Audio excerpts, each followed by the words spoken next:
வணக்கங்க. இன்றைக்கி நம்ம பார்க்க போகிறது குடமிளகாய் சட்னி. அது எப்படி செய்யலான்னு பார்க்கலாம் வாங்க. வானல் வச்சாச்சுங்க. வானல் சூடானோடனே எண்ணெய் ஊற்றியாச்சு 2 ஸ்பூனு. 2 ஸ்பூன் உளுந்து பருப்பு சேர்த்தாச்சு. 2 ஸ்பூன் உளுந்து பருப்பு சேர்த்து நல்லா ப்ரௌன் கலராக வந்ததுக்கப்புறம் நம்ம 2 வெங்காயம் 3 பச்சை மிளகா வச்சுருக்கோங்க. அதையும் சேர்த்து நல்லா வதக்கிக்க போகிறோங்க. அது வதங்கின உடனே நம்ம தக்காளி 2 கட் பண்ணி வச்சுருக்கோம். அதையும் போட்டுக்க போகிறோங்க. அது போட்டு நல்லா வதங்கி வரத்துக்கு உப்பு சேர்த்து நல்லா வதக்கினதுக்கப்புறம் நம்ம குடமிளகாய், கருவேப்பிலை, கொத்தமல்லி தழை கொஞ்சம் அதையும் போட்டு நல்லா வதக்கி வச்சுருக்கோங்க. அதை நல்லா வதங்கினதுக்கப்புறம் மிக்சியில் ஒரு கைப்பிடி தேங்காய் வச்சுருக்குறோங்க.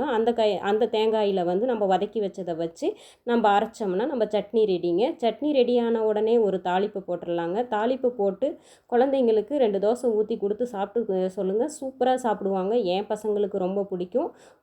உங்களுக்கு பிடிச்சிருந்துச்சுன்னா கமெண்ட் பண்ணி லைக் பண்ணுங்கள்.